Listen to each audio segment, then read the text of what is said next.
Yogyakarta, kota budaya, kota pelajar, kota kenangan. Tapi di balik semua keindahan dan keramahan warganya, ada sisi gelap yang tak banyak dibicarakan. Kali ini, aku akan bercerita tentang sebuah kamar kos yang terletak tak jauh dari kawasan kampus terkenal. Tampak biasa dari luar, tapi menyimpan aroma kematian di dalamnya. Kamar kos ini selalu mengeluarkan bau melati setiap tengah malam. Dan anehnya, tidak ada satupun bunga melati di sekitar bangunan itu. Apa yang sebenarnya terjadi? Simak baik-baik cerita tentang kamar kos angker di Yogyakarta. Namaku Rani. Aku mahasiswi semester 4 di Yogyakarta. Waktu itu, aku baru pindah dari kos lama karena renovasi besar-besaran. Setelah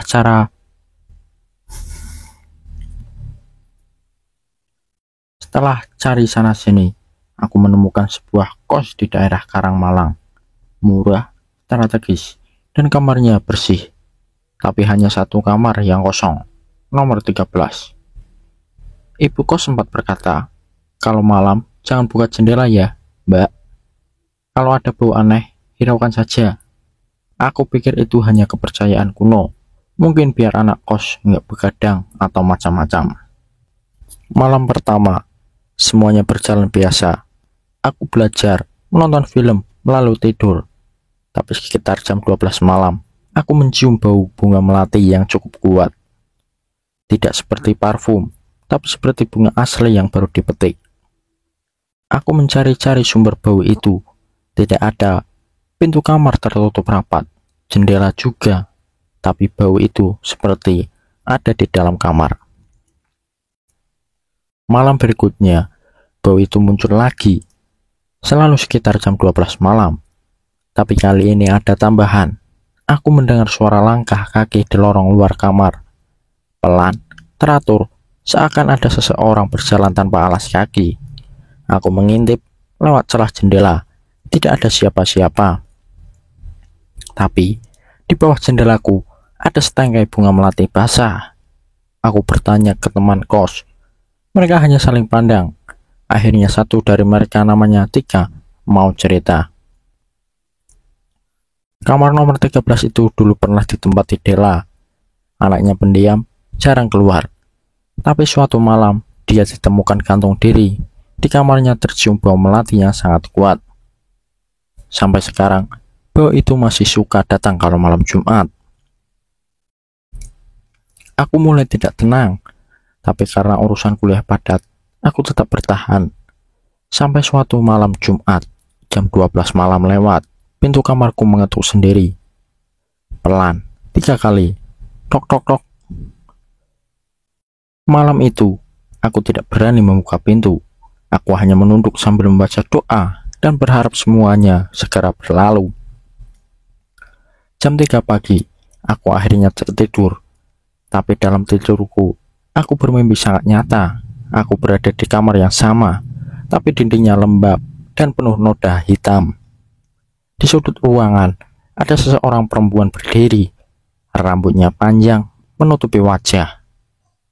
Ia membawa tali, dan di lantai, setangkai melati segar.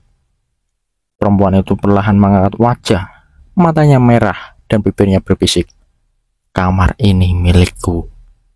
Aku terbangun dengan napas terengah dan bau melati masih tercium jelas. Keesokan paginya, aku menemukan bekas jejak kaki basah di lantai kamarku.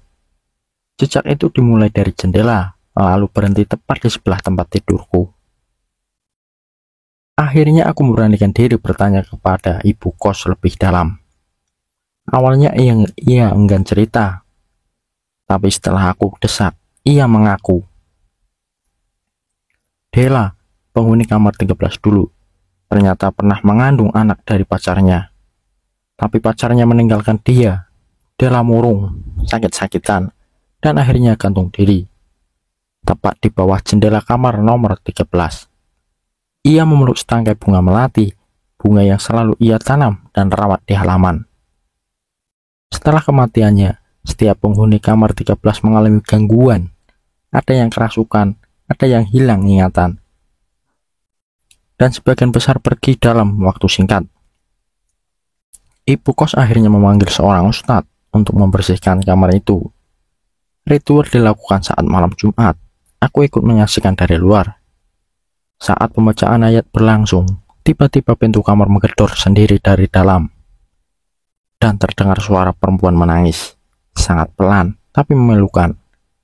Selesai ritual, ustadz hanya berkata, "Dia belum tenang, tapi tidak akan mengganggumu lagi kalau kamu tidak membuka jendela malam hari."